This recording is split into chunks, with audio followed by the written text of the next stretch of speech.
Halo teman-teman semuanya, selamat datang di kelas front end bersama saya Arsadi. Nah, kali ini saya akan memperlihatkan ke teman-teman overview dari aplikasi yang akan kita buat. Harusnya pada saat teman-teman pertama kali buka, tampilannya akan seperti ini. Ini temanya udah membaca otomatis ya. Kalau teman-teman di laptopnya pakai tema gelap seperti saya, ini akan otomatis gelap, tapi bisa di switch ke tema yang terang. Kalau teman-teman yang laptopnya temanya terang, otomatis akan terang dulu, nanti teman-teman bisa switch ke gelap gitu ya. Tampilannya sederhana. Pertama kita bisa tambah budget. Misalkan kita pengen budgeting buat makan dan minum. Misalkan budgetnya 1 juta.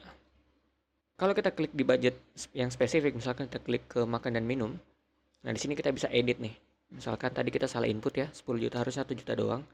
Kita simpan, nah otomatis kesimpan. Tadi juga ada notifikasi saat berhasil menyimpan gitu.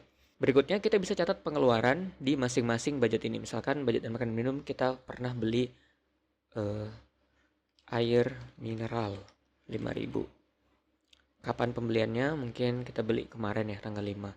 Simpan.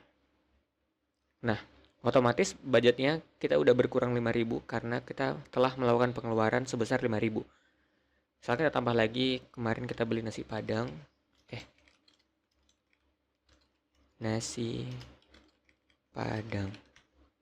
Misalkan 15.000. Terus pengeluarannya anggaplah pada saat hari Jumat ya, tanggal 3. Simpan.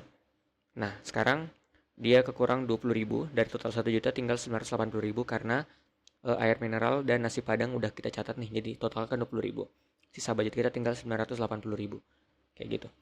Terus kita anggaplah kita ini lagi bakso 15.000. Mungkin pengeluarannya hari ini tanggal 6. Nah, ini ada tanggalnya ya, tanggal di sini tanggal 6, ini tanggal 5, ini tanggal 3. Nah, kita bisa mengurutkan pengeluaran berdasarkan tanggal terbaru. Ini kan otomatis dia tanggal terbaru, tapi kita bisa ubah misalkan dari yang terkecil. Nah, otomatis si air mineral paling atas nih, walaupun dia tanggal 5, karena nominalnya si air mineral ini paling kecil. Kita juga bisa mengurutkan dengan nominal terbesar. Nah, jadi yang 15.000 dulu.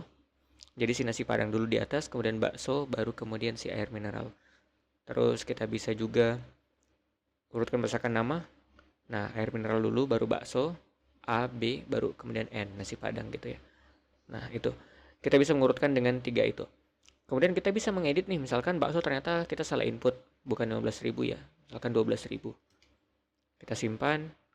Nah, sekarang baksonya berubah nih jadi 12.000 dan pengeluaran kita otomatis kehitung ulang nih teman-teman. Jadi 968.000.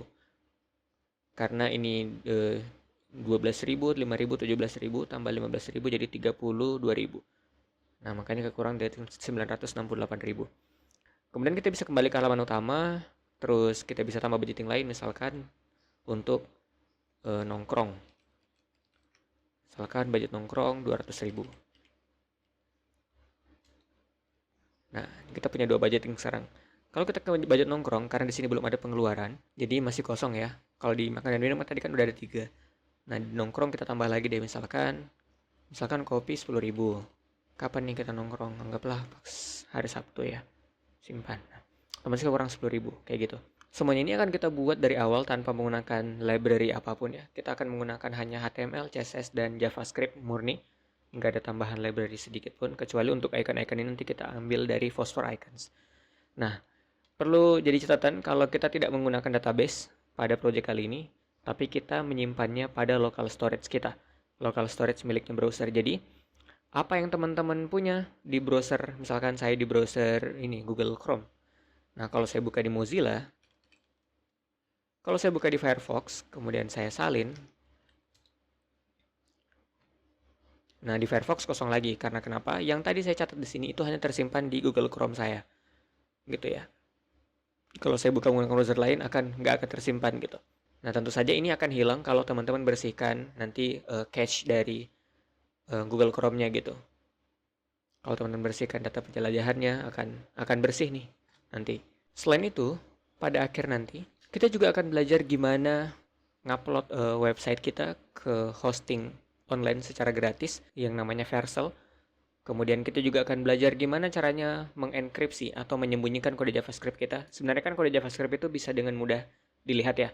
Kalau kita klik kanan, kemudian lihat sumber halaman, Nah, ini kan HTML kita ke expose nih. Terus kalau orang lihat ke JavaScript-nya, orang akan cari aja nih yang bentuknya script, terus diklik, nah akan muncul JavaScript-nya. Cuman ini udah di enkripsi ya, maksudnya udah diacak gitu penamaannya. Jadi nggak akan mudah untuk dibaca oleh orang-orang, nggak akan mudah untuk dimengerti.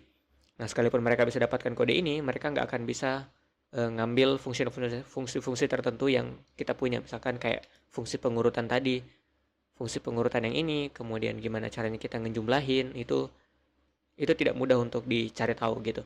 Nah, beda halnya kalau kita tidak melakukan enkripsi ini, misalkan saya tampilkan di sini ya.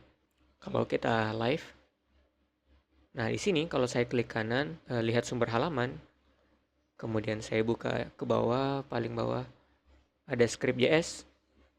Nah, ini kelihatan nih function-function saya dengan gampang dibaca gitu. Ini ada komentar-komentarnya lagi saat klik hapus pengeluaran gitu ya. Nah, ini kelihatan. Nah, kita akan belajar juga gimana caranya mengenkripsi kode JavaScript kita, makanya jadi seperti ini.